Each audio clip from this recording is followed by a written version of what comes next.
This weekend, Anthony Jucha will represent Australia at the World Championships in Llano, Texas. Jucha, a Sydney-based lawyer, has previously won 2 silver medals at the championships, heading to the United States in hopes of doing better. A discipline that requires skill, patience and being intertwined with nature. A competition that combines creativity, speed and luck. However, Jucha does not compete in any ordinary sports. Llano hosts one of the extraordinary World Championships rock stacking. Last time it was a pretty good distance, Jucha told Guardian Australia. So I hope to be better and come back with the gold medal. But I heard the competition gets tougher every year. Competitive rock hoarding is a niche but increasingly popular pursuit. The first World Championships were held in 2015 as part of the Llano Earth Art Festival. Several editions of the European Stone Stacking Championships were also held in Scotland. The popularity of this initiative is growing so much that The has even asked the question, the beaches are deteriorated, should rock stacking be banned? The competition consists of multiple categories. The height category is simple enough. Contestants have 10 minutes to build the tallest freestanding rock pile. In the balancing category, contestants given the same selection of stones they tried to stack in just 3 minutes. Points are awarded for each balancing stone and bonus points awarded for difficulty. You have to strike the most impressive balance you can, explains Jucha. There is also an artistic category where contestants have 6 hours and unlimited rock resources to create the most aesthetic, and a quantity competition to see how many stones can be stacked in a single column in 10 minutes. Competitive rock stacker Anthony Jucha is pictured in Glebe, NSW. The pace, nature and values of the event are more artistic than sports, says Jucha. At 2020 edition of World Championships, Jucha won silver medal in her debut match in both height and artistic categories. The latter is quite dignified in the rock stacking world. Making the prettiest creation takes some dignity, not just making the tallest stack, he says.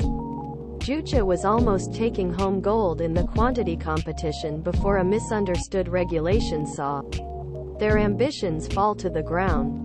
I made the stupid decision to set a rock that was already in place. And it was the end for me, he says. I didn't trust the rock, I played with it, and it fell. Rock stacking with medals, categories, and competitions has tended to sport connotations. But Jucha says he sees it more as an artistic pursuit than competitive. I think the pace, nature and values of the activity are more artistic than sporty, he says. It's kind of cynical that they're handing out medals and turning it into a competitive event. Indeed, Jucha says, the best rock stackers rise to a higher plane. Really good stone stackers are really top-notch, and those who make calendars from artworks sell their art online don't compete, they've outgrown that level. They're making art for art. There will be people in Llano who can wipe the floor, but they've outgrown the competition. I'm not at that level yet, she laughs. I hope to come home with a medal. It started in 2018 when he was on pet duty.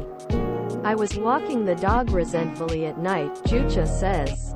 I found some rocks near where we live and started piling on top of each other when I should actually be walking the dog.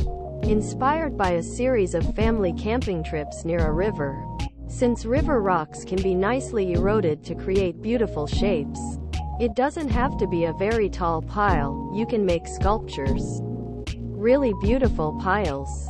Jucha says she could feel a change in her breathing as she stacked the rocks. Jucha soon found himself emerging in the rock hoarding world. I think you're starting to see people doing nice things on social media, she says. Every little subculture has a scene. A niche. I stumbled upon this one. I honestly don't remember how I found my way to the World Rock Stacking Championship from seeing The good stuff online. In 18 months, Jucha was ready for his first championship at the height of the COVID-19 pandemic.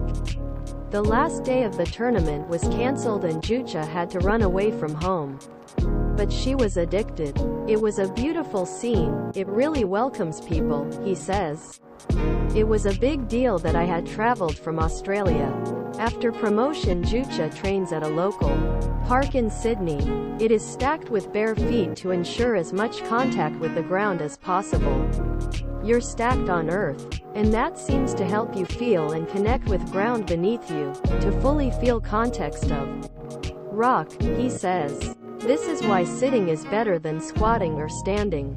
And bare feet look better too. During stacking, Jucha enters a state of deep concentration. It sounds cliché, but it's almost zen, she says. I can feel a change in my breathing, it's happening right now. Focusing on the rock, feeling the rock and nothing else around you. If it's a tough pile and you know can go, if it wants to go, you almost fall into a little bit, you're definitely breathing. Your heartbeat is slowing down. It's a physical change, which may be undesirable, but when it happens, I know it's more likely to survive, he adds. It's almost part of the process, if there's an improbable pile I've been working on for years. Once I feel that change in my body, I know it's going to continue. Jucha approaches the ground barefoot. Jucha's work is next to some other rocks stacked by the local people he inspired. Quite disconnected from his day job as a lawyer in a Sydney bar. It may be difficult to make up, but other than that it's good to have something calm yourself down, says Jucha. He admits that a colleague joked when he heard this interview that this will help your lawyer practice. This may not be something they would look for in someone's lawyer. But Jucha says it helps maintain balance in a busy professional life. Once in a while you find me piling up stones instead of working on the weekends. For now, boulder community in Australia remains small. Jucha was one of only 2 Australians at the 2020 World Championship and believes he may be only one competing this year. Sydney Sider suggests the next big step will be for Australia to host its own rock stacking championships. A relatively new lawyer, Jucha isn't quite ready to give up her day job and become a full-time rock stacking competition collector, but she remains optimistic. The global rock hoarding community is very excited about the possibility of flying to Australia for one of these festivals, he says.